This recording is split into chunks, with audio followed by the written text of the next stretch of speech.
হযরত আবু বকর রাদিয়াল্লাহু তাআলা আনহুর ১০০ ঘটনার আজকের এই পর্বে দ্বীনের দাস্তানের পক্ষ থেকে আপনাদের সকলকে স্বাগতম।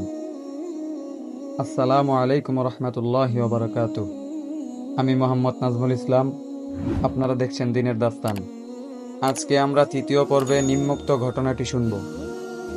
ঘটনাটি হলো, হে আবু বকর, তোমার বন্ধু ধরা পড়েছে। তো চলুন প্রিয় দর্শক, দ্বীনের দাস্তানের মধ্য দিয়ে শুরু করি আজকের এই ঘটনাটি।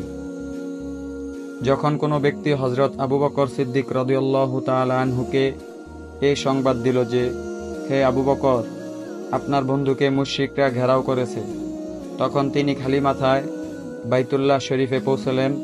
অতঃপর দেখতে পেলেন মুশরিকরা রাসূল সাল্লাল্লাহু আলাইহি ওয়াসাল্লামকে এক স্থানে ফেলে দিয়েছে এবং সকলেই নবীজি সাল্লাল্লাহু আলাইহি ওয়াসাল্লামের উপর ঝাঁপিয়ে পড়েছে।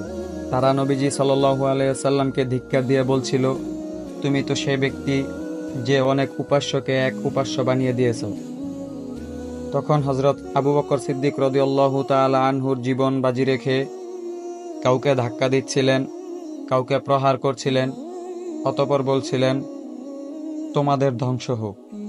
তোমরা কি এমন এক ব্যক্তিকে হত্যা করতে চাও যিনি কথা বলেন যে, আমার প্রতিপালক এক আল্লাহ এবং তোমাদের নিকট তোমাদের প্রতিপালকের পক্ষ থেকে সুস্পষ্ট প্রমাণাদি নিয়ে আগমন করেছেন?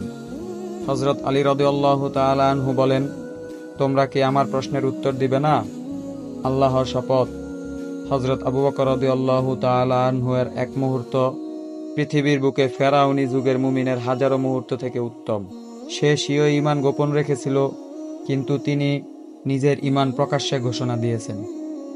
সম্মানিত প্রিয় দর্শক, এই পর্বের মাধ্যমে আমরা জানতে পারলাম সাহাবীরা নবীজি সাল্লাল্লাহু আলাইহি ওয়াসাল্লাম ও আল্লাহ তাআলার দ্বীনের জন্য কতটা ত্যাগী ছিলেন।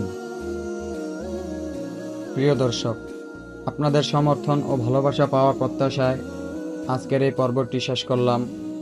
দেখা হবে পরবর্তী ভিডিওতে। সে পর্যন্ত ভালো থাকবেন, সুস্থ থাকবেন, নিরাপদে থাকবেন।